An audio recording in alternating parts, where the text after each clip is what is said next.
नमस्कार, जय जोहार। छत्तीसगढ़ न्यूज में आपका बहुत बहुत स्वागत है। चलिए देखते हैं आज की 25 फटाफट काम की और महत्वपूर्ण बड़ी खबरों को। पर इससे पहले आप वीडियो को कहां से देख रही हैं, कमेंट में बताना बिल्कुल ना भूलें। महाकाल की तर्ज पर शहर में निकलेगी कृष्ण की पालकी यात्रा। धूमधाम से मनाया जाएगा जन्म उत्सव। छत्तीसगढ़ के राजनांदगांव शहर में इस साल कृष्ण जन्माष्टमी का पर्व अलग अंदाज में मनाया जाएगा। आज को जन्म उत्सव पर बाबा महाकाल की तर्ज पर भगवान कृष्ण की पालकी यात्रा निकाली जाएगी। रविवार को सर्व यादव समाज द्वारा बाइक रैली निकाली जाएगी। रैली में 500 बाइक शामिल करने का लक्ष्य रखा गया है। इसकी अगुवानी समाज की महिलाएं करेंगी। राशन कार्ड धारकों को नहीं मिलेगी राशन, जल्द से जल्द कराएं ई-केवाईसी। सार्वजनिक वितरण प्रणाली नियंत्रण के तहत प्रचलित राशन कार्डों में शामिल सभी सदस्यों का ई-केवाईसी 100% पूर्ण कराया जाना है।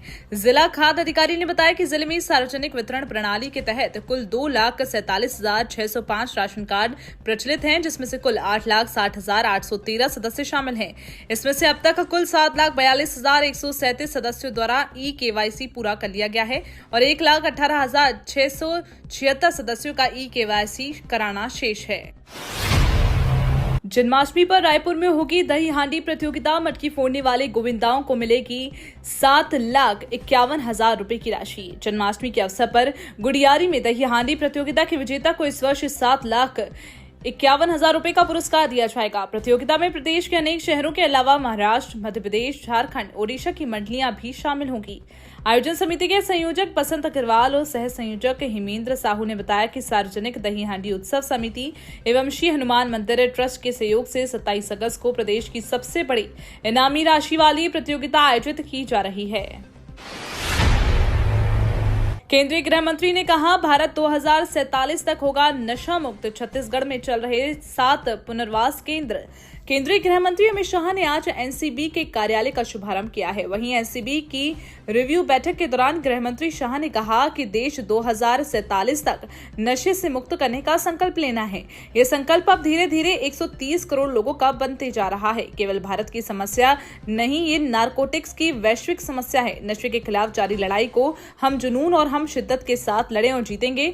दुनिया में कई देश ये लड़ाई हार चुके हैं। देश के अर्थतंत्र को नारकोटिक्स से आया धन निर्बल कराता है। छत्तीसगढ़ पुलिस के आधुनिकीकरण के लिए मिलेंगे 30 करोड़ रुपए। केंद्रीय गृह मंत्री श्री अमित शाह ने छत्तीसगढ़ और पड़ोसी राज्यों में चल रहे माओवादी आतंक विरोधी अभियान की आज रायपुर में समीक्षा करते हुए कहा कि छत्तीसगढ़ में माओवादी आतंक विरोधी अभियान में छत्तीसगढ़ सरकार को हर मोर्चे पर बहुत अच्छी सफलता मिली है। पिछले 8 माह में माओवादी आतंक को रोकने के लिए छत्तीसगढ़ में जितना कार्य हुआ है उतना कभी नहीं हुआ। उन्होंने मुख्यमंत्री श्री विष्णुदेव साय की प्रशंसा करते हुए कहा कि माओवादियों का एरिया बहुत सीमित रह गया है। छत्तीसगढ़, मध्य प्रदेश और महाराष्ट्र की सीमा पर मच्छरों की सफाई के लिए चलेगा अभियान। राष्ट्रीय वेक्टर जनित रोग नियंत्रण कार्यक्रम के अंतर्गत जिले में अंतर्राज्यीय सीमावर्ती वेक्टर नियंत्रण कार्यशाला का आयोजन किया गया। इस अवसर पर वेक्टर जनित रोग के विषय में विस्तृत चर्चा की गई। कार्यशाला में बताया गया कि छत्तीसगढ़, मध्य प्रदेश और महाराष्ट्र की सीमा पर मच्छरों के सफाई के लिए अभियान चलेगा। उक्त रणनीति अंतर्राज्यीय वेक्टर नियंत्रण कार्यशाला में बनी। उक्त कार्यशाला में छत्तीसगढ़, मध्य प्रदेश और महाराष्ट्र के प्रतिनिधियों ने हिस्सा लिया। छत्तीसगढ़ सरकार का तोहफा। केसीसी के तहत बेमेतरा के किसानों को दिया गया 460 करोड़ का कर्ज। छत्तीसगढ़ सरकार की ओर से किसानों को खेती करने के लिए नकदी और खाद के रूप में केसीसी के माध्यम से कर्ज दिया जाता है। 0% ब्याज पर दिए जाने वाले इस कर्ज को लेकर किसान अपने खरीफ और रबी फसल की तैयारी करते हैं। किसानों को इसमें 60% खाद के रूप में और 40% नकद के रूप में दिया जाता है। छत्तीसगढ़ में अब तस्करों पर शिकंजा कसेगी एनसीबी। 6 राज्यों के साथ मिलकर काम करेगी एजेंसी। केंद्रीय गृह मंत्री अमित शाह ने रविवार को नवा रायपुर में नारकोटिक्स कंट्रोल ब्यूरो के रीजनल ऑफिस का उद्घाटन किया। नारकोटिक्स परिदृश्य पर समीक्षा बैठक में केंद्रीय गृह मंत्री अमित शाह ने कहा, हम सबकी जिम्मेदारी है कि जीरो टॉलरेंस की नीति के साथ हम देश को नारकोटिक्स मुक्त, नशा मुक्त बनाएं और प्रधानमंत्री के संकल्प को पूरा करें। मुझे विश्वास है कि नारकोटिक्स कंट्रोल ब्यूरो का ये जोनल कार्यालय नारकोटिक्स नियंत्रण में महत्वपूर्ण भूमिका निभाएगा। हमने देश के हर राज्य के एक नारकोटिक्स कंट्रोल ब्यूरो स्थापित करने का लक्ष्य रखा है। गृह मंत्री शाह ने बताई आंखें खोलने वाली हकीकत, छत्तीसगढ़ में गांजे की खपत जान रह जाएंगे हैरान। केंद्रीय गृह मंत्री अमित शाह ने रविवार को कहा कि मादक पदार्थों का अवैध कारोबार न केवल भारत के लिए चुनौती है बल्कि ये एक अंतर्राष्ट्रीय समस्या है। उन्होंने कहा कि यही दृढ़ संकल्प और रणनीति के साथ आगे बढ़ा जाए तो देश इस खतरे के खिलाफ लड़ाई जीत सकता है। शाह ने नवा रायपुर के एक होटल में छत्तीसगढ़ में मादक पदार्थों के परिदृश्य पर एक बैठक को संबोधित किया। इस दौरान शाह ने मादक पदार्थों के अवैध कारोबार के खिलाफ लड़ाई में सफलता प्राप्त करने के लिए मादक पदार्थों का पता लगाने, नेटवर्क को नष्ट करने, अपराधी को हिरासत में लेने और नशे के आदी लोगों का पुनर्वास करने के 4 सूत्रों पर जोर दिया। गृह मंत्री ने रायपुर में एनसीबी के जोनल कार्यालय का किया उद्घाटन। केंद्रीय गृह मंत्री अमित शाह ने छत्तीसगढ़ की राजधानी रायपुर में स्वापक नियंत्रण ब्यूरो के जोनल कार्यालय का उद्घाटन किया। आपको बता दें कि केंद्रीय गृह मंत्री अमित शाह 3 दिन के छत्तीसगढ़ दौरे पर हैं। हालांकि इससे शाह छत्तीसगढ़ के चंपारण पहुंचे थे, जहां उन्होंने महाप्रभु वल्लभाचार्य के मुख्य प्राकट्य स्थल और चंपेश्वर महादेव की पूजा अर्चना की। छत्तीसगढ़ के 3 राइस मिलरों के ठिकानों पर खाद्य विभाग ने मारा छापा।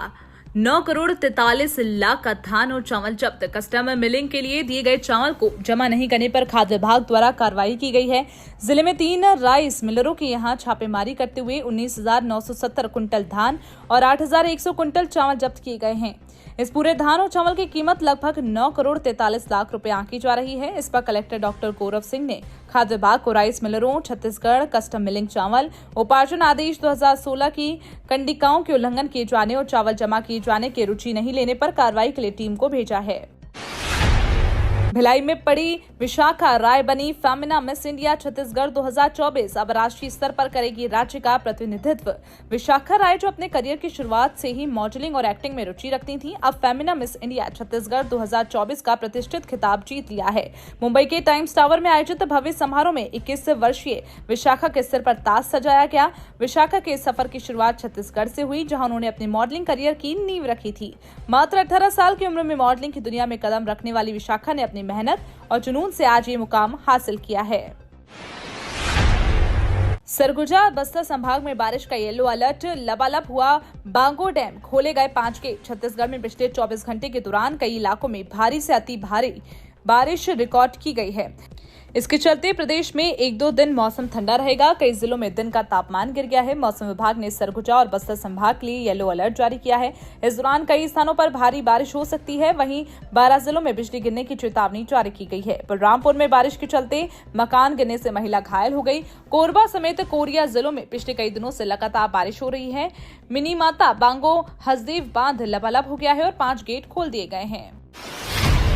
प्रधानमंत्री आवास योजना में बड़ा फर्जीवाड़ा, बगैर निर्माण किए कर लिया राशि का आहरण। प्रधानमंत्री आवास योजना में बड़ा फर्जीवाड़ा, बगैर निर्माण किए कर लिया राशि का आहरण। जिले में प्रधानमंत्री आवास योजना के तहत एक बड़े फर्जीवाड़े का मामला सामने आया है। यहां बगैर आवास निर्माण के अधिकारियों ने सरकारी भवन की तस्वीरें अपलोड कर राशि का आहरण कर दिया गया है और अब मामला सामने आने के बाद अधिकारी लीपापोती में जुट गए हैं। ये पूरा मामला जनपद पंचायत सहसपुर लोहारा की ग्राम पंचायत लाखाटोला का है। नीट और जेईई की तैयारी। अब सरगुजा में 10th 12th के मेधावी विद्यार्थियों के लिए निःशुल्क आवासीय कोचिंग।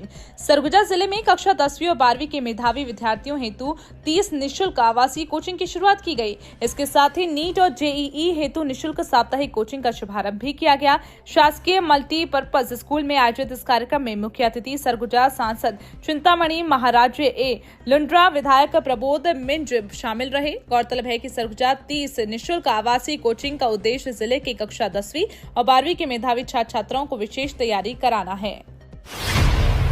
दीपक बेज ने की बलौदाबाजार हिंसा मामले में नार्को टेस्ट की मांग। बलौदाबाजार हिंसा मामले को लेकर विधायक देवेंद्र यादव की गिरफ्तारी को लेकर छत्तीसगढ़ में सियासत गर्म हो गई है। कांग्रेस जहां एक और भाजपा सरकार पर गलत तरीके से कार्यवाही करने का आरोप लगा रही है, वहीं दूसरी ओर भाजपा नेता इसे नियम के तहत कार्यवाही बता रहे हैं। इसी बीच अब प्रदेश कांग्रेस कमेटी के अध्यक्ष दीपक बेज ने मामले में कांग्रेस और भाजपा दोनों पार्टी के नेताओं के नार्को टेस्ट कराने की मांग की है। तितलियों की संख्या में आई तेजी से गिरावट, चिंता का विषय। नंदनवन जंगल सफारी में तितलियों पर वॉक एंड टॉक कार्यक्रम का आयोजन किया गया, जिसमें रायपुर, कुरुद और बिलासपुर के विभिन्न कॉलेजों से 80 छात्रों ने भाग लिया। कार्यक्रम की शुरुआत में कंजर्वेशन सोसाइटी के अध्यक्ष जेपी टंडन के छात्रों को तितलियों की परिस्थितियों की महत्वपूर्ण भूमिका और उनके संरक्षण की आवश्यकता के बारे में जागरूक किया। इसके बाद शासकीय साइंस कॉलेज रायपुर में जूलॉजी विभाग की प्रोफेसर डॉक्टर कविता दास ने अपने विचार साझा करते हुए बताया कि अत्यधिक कीटनाशकों के उपयोग के कारण तितलियों की संख्या में तेजी से गिरावट हो रही है। रायपुर के जेतुसाव मठ में 1100 किलो मालपुआ तैयार। छत्तीसगढ़ में जन्माष्टमी पर कल ड्राई डे रहेगा। सरकार ने पूरे प्रदेश में शराब और मांस मटन की दुकानों को पूरी तरह से बंद रखने का आदेश जारी किया है। प्रदेश में श्री कृष्ण के जन्मोत्सव की तैयारी भी धूमधाम से चल रही है। रायपुर के जेतुसाव मठ में 1100 किलो मालपुआ तैयार किया गया है। रायगढ़ के प्रसिद्ध गौरी शंकर मंदिर में भी मेले की शुरुआत हुई। यहाँ 5 दिनों तक जन्माष्टमी मेला लगता है। रायगढ़ जिले के गौरी शंकर मंदिर के आसपास 5 दिनों तक जन्माष्टमी मेला लगता है। मंदिर में मेले का शुभारंभ किया गया है। यह 28 अगस्त तक जारी रहेगा। जन्माष्टमी मेला रायगढ़ के इन रास्तों में बाइक के प्रवेश पर भी प्रतिबंध। जन्माष्टमी मेले के दौरान शहर में यातायात व्यवस्थित करने के लिए आज 26 और 27 अगस्त को प्रातः 10 बजे से रात्रि 12 बजे तक इन चौक से श्याम मंदिर और गौरी शंकर मंदिर की ओर जाने वाले 2 पहिया और 4 पहिया पूर्णतः प्रतिबंधित रहेंगे। ये चौक तिराहा है। पुलिस की अपील, निर्धारित ट्रैफिक प्रतिबंधों और पार्किंग व्यवस्थाओं का पालन करें। सभी से अनुरोध है कि अस्थायी पार्किंग स्थलों का उपयोग करें और प्रतिबंधित क्षेत्रों में वाहनों को न ले जाएं। छत्तीसगढ़ में होगी फिर झमाझम बारिश। 4 जिलों में मूसलाधार बारिश की चेतावनी जारी। छत्तीसगढ़ मौसम विभाग ने प्रदेश के 4 जिलों के लिए ऑरेंज अलर्ट जारी किया है। मौसम विभाग की माने तो अगले 24 घंटे के दौरान बस्तर, मुंगेली, गोरेला, पेंड्रा, मरवाही और बीजापुर में झमाझम बारिश होगी। गरज चमक के साथ इन जिलों में मूसलाधार बारिश होने की संभावना है। वहीं सुकमा, कांकेर, कबीरधाम, रायगढ़, कोरबा, राजनांदगांव, कबीरधाम के लिए येलो अलर्ट के साथ वेरी हैवी रेन का अलर्ट जारी किया गया है। इन जिलों में अगले 24 घंटों के दौरान अति भारी बारिश हो सकती है। श्री कृष्ण जन्माष्टमी, गणेश चतुर्थी, ईद मिलादुन नबी की शुभकामनाएं। मन की बात में प्रधानमंत्री मोदी ने श्री कृष्ण जन्माष्टमी, गणेश चतुर्थी, ईद मिलादुन नबी, ओणम और तेलुगु भाषा दिवस की बधाई दी। साथ ही उन्होंने पेरिस पैरा ओलंपिक में जाने वाले विद्यार्थियों को शुभकामनाएं दी और उनके प्रोत्साहित करने की बात कही। इसके अलावा उन्होंने बारिश के मौसम में सावधानी बरतने के साथ कैच द रेन मूवमेंट के जरिए एक पेड़ मां के नाम से अभियान के लिए अपील की। सरकारें आती जाती रहेंगी, नारी के सम्मान की रक्षा हमारा दायित्व। महाराष्ट्र में एक कार्यक्रम में पहुंचे पीएम मोदी ने देश भर में हो रही रेप की घटनाओं पर चिंता जताई। उन्होंने कहा, आज देश का हर राज्य अपनी बेटियों की पीड़ा और गुस्से को समझ रहा है। मैं देश के हर एक राजनीतिक दल और राज्य सरकार से कहूंगा कि महिलाओं के खिलाफ अपराध अक्षम्य है। दोषी कोई भी हो, बचना नहीं चाहिए। सरकारें आती जाती रहेंगी, नारी के सम्मान और गरिमा और उनके जीवन की रक्षा का दायित्व हमारा है। हिंदुस्तान का ऑर्डर आ चुका है, जाति जनगणना का आदेश अभी लागू करें। जाति जनगणना को लेकर कांग्रेस नेता राहुल गांधी ने मोदी सरकार को एक बार फिर घेरा है। राहुल ने एक सर्वे का फोटो शेयर करते हुए एक्स पर लिखा, मोदी जी, अगर आप जाति जनगणना को रोकने के बारे में सोच रहे हैं तो आप सपना देख रहे हैं। कोई शक्ति अब इसे नहीं रोक सकती। हिंदुस्तान का ऑर्डर आ चुका है। जल्द ही 90% भारतीय जाति जनगणना का समर्थन और मांग करेंगे। ऑर्डर अभी लागू कीजिए या आप अगले प्रधानमंत्री को ये करते देखेंगे। सरकारी कर्मचारियों के लिए बड़ी खुशखबरी, डीए और डीआर में हो सकती है इतनी बढ़ोतरी। केंद्र सरकार के कर्मचारियों और पेंशनर्स को महंगाई भत्ता और महंगाई राहत में बढ़ोतरी का इंतजार है। इस बीच केंद्रीय कर्मचारियों को लिए अच्छी खबर सामने आ रही है। नरेंद्र मोदी सरकार महंगाई भत्ते में 3% की बढ़ोतरी कर सकती है। मीडिया रिपोर्ट के मुताबिक अगर मंजूरी मिलती है तो ये महंगाई राहत और महंगाई भत्ता दोनों में दूसरी बढ़ोतरी होगी। CNBC TV 18 की रिपोर्ट में कहा गया है कि फैसले की घोषणा अगले महीने सितंबर में होने की संभावना है। यूपीएस के चलते सरकार पर पड़ेगा 6200 करोड़ रुपए का बोझ, डबल डिजिट में आएगा उछाल। केंद्र सरकार ने देश में यूनिफाइड पेंशन स्कीम लागू करने का ऐलान कर दिया है। ये नई स्कीम 1 अप्रैल 2025 से शुरू हो जाएगी। इससे कर्मचारियों को काफी फायदा होने वाला है, मगर इसके चलते अब केंद्र सरकार पर पेंशन बिल का बोझ बढ़ने वाला है। सरकार को वित्त वर्ष 2025-26 में पेंशन बिल में डबल डिजिट की वृद्धि झेलनी पड़ेगी। एक अनुमान के मुताबिक चालू वित्त वर्ष में केंद्र सरकार को 79,241 करोड़ रुपए पेंशन के तौर पर देने पड़ेंगे। ये तो थी आज की बड़ी खबरें। अगर आपको न्यूज पसंद आई हो तो वीडियो को लाइक और शेयर करना बिल्कुल ना भूलें। धन्यवाद।